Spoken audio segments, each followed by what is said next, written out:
परिचय करा देता हूँ जो टीम इस वक्त यहाँ पर मौजूद है हमारे साथ। आप मुझे पहचानते हैं, मैं पार्टी के केंद्रीय प्रवक्ता के तौर पर आपसे रूबरू होता रहता हूँ। मैनिफेस्टो ड्राफ्टिंग कमेटी का मैं चेयरमैन हूँ, इस लिहाजे इस प्रेस वार्ता को लीड भी कर रहा हूँ। मेरी बाईं ओर पार्टी के केंद्रीय सलाहकार अमित कुमार गिरी जी, मेरे ठीक दाहिनी तरफ पार्टी के वरीय उपाध्यक्ष और दिल्ली विधानसभा से उम्मीदवार भाई देवेंद्र नाथ महतो जी, पार्टी के केंद्रीय महासचिव भाई मार्शल जी, पार्टी के केंद्रीय संगठन महासचिव भाई सूरज जी, पार्टी के सीनियर मेंबर शमसुद्दीन अंसारी जी और पार्टी के केंद्रीय संगठन सचिव श्रवण महतो जी यहाँ पर मौजूद है जो आप सबसे रूबरू हैं।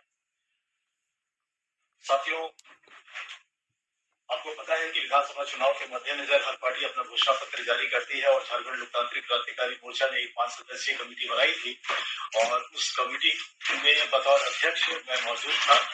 और इसके अलावा जो 4 और हमारे साथी उस कमेटी में है वो है दिनेश साहू जी, खाजुद्दीन अंसारी जी, पप्पू महतो जी और आलोक कुमार।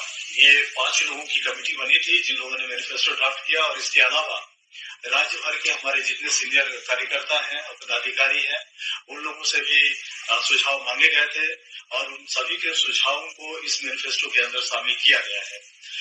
इसलिए ये पार्टी का सम्मिलित मैनिफेस्टो है। ये ड्राफ्टिंग कमेटी के अलावा जिन लोगों ने भी सहयोग किया है, मैं औपचारिक रूप से उन सबका आपके माध्यम से आभार व्यक्त करता हूँ, धन्यवाद व्यक्त करता हूँ। आपको पता है कि जिस ढंग से हम लोग नीति अपंगता की बात झारखंड के अंदर करते रहे हैं, तो शुरुआत हम लोग नीति से ही कर रहे हैं कि जो स्थानीय नीति है, हम लोग अपनी घोषणा पत्र में कुल 75 मुद्दों को छू रहे हैं। इसमें हर क्षेत्र को हम लोगों ने टच करने की कोशिश की है। जहां तक स्थानीय नीति का प्रश्न है, पार्टी का जो कोर इश्यू है 1932 अथवा अंतिम सर्वे सेटलमेंट के आधार पर पहले 100 दिन के अंदर स्थानीय नीति लागू किया जाएगा। खतियान आधारित नियोजन नीति 90-10 के फॉर्मूला को लागू किया जाएगा। मूल रैयतों के हितों को ध्यान में रखते हुए नई विस्थापन नीति बनाई जाएगी। पूर्व में परियोजनाओं के द्वारा अधिग्रहित जमीन जिसका इस्तेमाल अब तक नहीं हो पाया है उसे नियमानुसार रैयत को वापस किया जाएगा। सीएनटी और एसपीटी कानून को उनके मूल स्वरूप में सख्ती से लागू किया जाएगा। राज्य गठन के तिथि से सरकार द्वारा नियोजित कर्मियों के कागजात में कमी और फर्जी स्थानीयता प्रमाण पत्र के आधार पर हुई नियुक्ति की समीक्षा होगी। उपायुक्त, जिला विकास पदाधिकारी और श्रम अधीक्षक के 3 सदस्यीय कमेटी के द्वारा स्थानीयता के आधार पर और डीएमएफटी के तर्ज पर सम्मानजनक मानदेय पर नियुक्ति होगी और चरणबद्ध तरीके से आउटसोर्सिंग को समाप्त किया जाएगा। खतियानी स्थानीय संवेदकों को निबंधन व कार्य आवंटन में प्राथमिकता दिया जाएगा। सिंचाई हेतु प्रखंड स्तर पर लघु सिंचाई योजना स्थापित करते हुए खेती तक पानी को पहुंचाने का लक्ष्य निर्धारित किया जाएगा। प्रगतिशील किसानों को प्रोत्साहित करने के लिए विशेष सम्मान योजना की शुरुआत पंचायत स्तर पर की जाएगी। सरकारी एवं प्राइवेट बैंक के सहयोग से महिला समूह, बड़े एनजीओ और स्थानीय उद्यमियों को कर्ज मुहैया कराया जाएगा। भ्रष्टाचार पर नियंत्रण हेतु एंटी करप्शन पॉलिसी के तहत सभी जिला और प्रखंड मुख्यालय में एसीबी की टीम तैनात होगी। राज्य ऊर्जा नीति के तहत ग्रामीण स्तर पर बिजली संरचना को मजबूत करते हुए और सौर ऊर्जा को बढ़ावा देने के लिए काम किया जाएगा। कैलेंडर बनाकर प्रत्येक साल जेपीएससी परीक्षा आयोजित की जाएगी। गरीबों के लिए शिक्षा और कृषि ऋण की व्यवस्था 0% ब्याज दर पर होगी। सेविका, सहायिका, रसोईया, कृषि मित्र, जल सहिया, स्वास्थ्य सहिया और अन्य अनुबंध कर्मियों के लिए मानदेय में वृद्धि होगी। सहायक शिक्षक, पारा टीचर और आंगनबाड़ी सेविका के लिए वेतनमान लागू किया जाएगा। प्रखंड स्तर पर सरकार एक सीबीएसई स्कूल का निबंधन और संचालन करेगी। सरकारी व निजी संस्थानों के साथ मिलकर प्रत्येक जिले में एक मेडिकल कॉलेज, तकनीकी कॉलेज, बीएड व नर्सिंग कॉलेज की स्थापना होगी। महिलाओं के लिए केजी टू पीजी की शिक्षा मुक्त करने की योजना पार्टी की है। शिक्षा परीक्षा में कदाचार को रोकने के लिए जो निरोधक उपाय है उसको बढ़ाते हुए यथासंभव परीक्षाओं को ऑनलाइन आयोजित किया जाएगा। आपको पता है कि राज्य की क्या स्थिति है। पंचायत प्रतिनिधियों के मानदेय में वृद्धि के लिए नियमावली बनाई जाएगी। किसानों, पशुपालकों और मछली पालकों के लिए प्रखंड स्तर पर नियमित प्रशिक्षण की व्यवस्था होगी। मनरेगा को भ्रष्टाचार मुक्त, पारदर्शी और प्रभावी रूप से संचालित किया जाएगा। कल कारखानों में कामगारों के हितों की रक्षा के लिए श्रम कानूनों में उचित संशोधन किया जाएगा। संगठित व असंगठित क्षेत्र में कार्यरत मजदूरों के लिए ट्रेड यूनियन का गठन पार्टी बहुत पहले से करती आ रही है। अब हम लोग इस पे आगे बढ़ेंगे। हमारी पार्टी आदिवासियों के सरना धर्म कोड का समर्थन करते हुए लागू करवाने का प्रयास करेगी। पेशा कानून 2006 को लागू करवाना हमारी प्राथमिकता होगी। आदिवासियों के सरना, मसना, जायर स्थान व हटगड़ी जैसे धार्मिक स्थानों को चिन्हित कर उन्हें संरक्षित किया जाएगा। झारखंड में समता जजमेंट को लागू करना पार्टी की प्राथमिकता है। आईटी सेक्टर को बढ़ावा देने के लिए राज्य के चुनिंदा जिलों को आईटी हब के रूप में विकसित करते हुए कंपनियों को आधारभूत सुविधा उपलब्ध कराया जाएगा तथा राज्य की युवा प्रतिभा को पलायन से रोका जाएगा। प्रवासी मजदूरों को पलायन से रोकने के लिए राज्य के भीतर सभी संभव क्षेत्रों में रोजगार का सृजन किया जाएगा। प्रवासी मजदूरों के परिवारों के संरक्षण हेतु प्रवासी मजदूर बीमा योजना शुरू की जाएगी। सभी आवास योजना, इंदिरा आवास, पीएम आवास, अगुआ आवास में मुफ्त बिजली का प्रावधान करते हुए सौर ऊर्जा की सुविधा दी जाएगी। वृद्धा पेंशन, विधवा पेंशन और विकलांग पेंशन की राशि जो फिलहाल 1000 है उसको बढ़ाकर 2000 की जाएगी। खेल को बढ़ावा देने के लिए विशेष खेल प्रोत्साहन योजना की शुरुआत होगी। झारखंड लोकतांत्रिक क्रांतिकारी मोर्चा के सभी विधायक अपने वेतन का 75% राशि अपने क्षेत्र के गरीब बच्चों की पढ़ाई व बीमार लोगों के इलाज में खर्च करेंगे। निजी विद्यालय शुल्क नियामक बोर्ड का गठन करते हुए हर 2 साल में शुल्क की समीक्षा की जाएगी। गैर मान्यता प्राप्त निजी विद्यालयों के संचालन हेतु मान्यता की शर्तों को लचीला बनाया जाएगा। प्रत्येक पंचायत में डिजिटल लाइब्रेरी की स्थापना होगी। स्वास्थ्य सेवा को बेहतर बनाने के लिए प्राइवेट अस्पतालों के संदर्भ में क्लिनिकल एस्टेब्लिशमेंट एक्ट की समीक्षा होगी। स्वास्थ्य के दृष्टिकोण से राज्य में संचालित उद्योगों का प्रदूषण मानकों के आधार पर मूल्यांकन किया जाएगा। पर्यटन स्थलों का सौंदर्यीकरण करके पर्यटन व स्थानीय रोजगार को बढ़ावा दिया जाएगा। उद्योग धंधे व्यापारिक संस्थानों को बेहतर राजनीतिक और कानून व्यवस्था का माहौल उपलब्ध कराना प्राथमिकता होगी। गैर मंजूर जमीन की बंदोबस्ती व मौजूदारी रैयतों के हितों को देखते हुए तय की जाएगी तथा उक्त जमीनों को गैर कानूनी दखल से मुक्त कराया जाएगा। झारखंड में उपलब्ध बड़े जलाशयों में बृहद मछली पालन योजना को संचालित किया जाएगा। डीवीसी, बीसीसीएल और कोल इंडिया का मुख्यालय हस्तांतरित कर बोकारो या धनबाद में लाने का प्रयास किया जाएगा। छात्रों की समस्या को समय पर निपटाने के लिए झारखंड छात्र आयोग का गठन किया जाएगा।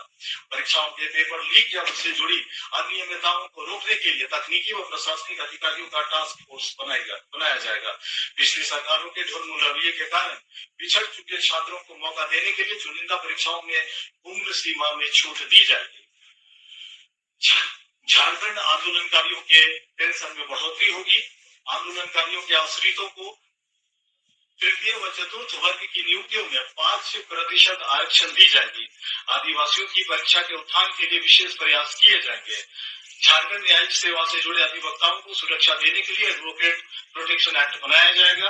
राज्य स्तरीय खेल विश्वविद्यालय की स्थापना करते हुए हर परिमंडल में बड़ा स्पोर्ट्स सेंटर स्थापित किया जाएगा। झारखंड के प्रत्येक परिवार के 18 वर्ष से अधिक। क्या मतलब 2 महीने और? अब गिट्टी क्या मुल्तान से ला रहे हो आप? मेरा पूरा परिवार इंतजार कर रहा है मिश्रा जी, दिवाली अपने नए घर में मनाने के लिए। उम्र के युवक और युवतियों को निजी व अर्ध सरकारी क्षेत्र में उनकी शिक्षा व दक्षता के आधार पर रोजगार की गारंटी होगी। हिंदी सहित झारखंड के क्षेत्रीय भाषाओं में बनने वाले सिनेमा के निर्माता व कलाकारों को विशेष प्रोत्साहन व संरक्षण दिया जाएगा। त्रिस्तरीय पंचायत चुनाव में निर्वाचित जनप्रतिनिधियों के मानदेय में व्यापक वृद्धि की जाएगी, जिसमें वार्ड सदस्य को 5000, मुखिया व पंचायत समिति सदस्य को 11000 और जिला परिषद सदस्य को 15000 की राशि दी जाएगी। झारखंड में कार्यरत पत्रकारों को उनके क्षेत्र में कार्यरत कंपनियों के द्वारा आवास और स्वास्थ्य की सुविधा सहित स्वास्थ्य बीमा का प्रावधान किया जाएगा तथा उनके बच्चों के फीस में संबंधित निजी विद्यालयों में 50% की छूट दिलाई जाएगी। जो विभिन्न जिले हैं वहाँ के आईपीआरडी की सलाह अनिवार्य होगी इस पूरे मामले पर। छत्तीसगढ़ के तर्ज पर जो तेल खानी बोर्ड और माटी कला बोर्ड का जो गठन है उसको लेकर के निश्चित तौर पर हम लोग आगे बढ़ेंगे। झारखंड में संचालित मदरसा में शिक्षा के स्तर को बढ़ाते हुए अधिक प्रतिस्पर्धी बनाया जाएगा। झारखंड शिक्षक पात्रता परीक्षा उत्तीर्ण पारा शिक्षकों को सहायक शिक्षक के पद पर समायोजित किया जाएगा। झारखंड के स्थानीय महिला उद्यमियों को सरकारी गारंटी पर उद्योग स्थापित करने के लिए बैंकों से ऋण उपलब्ध कराया जाएगा, जिसमें प्रथम वर्ष का ब्याज 0 होगा।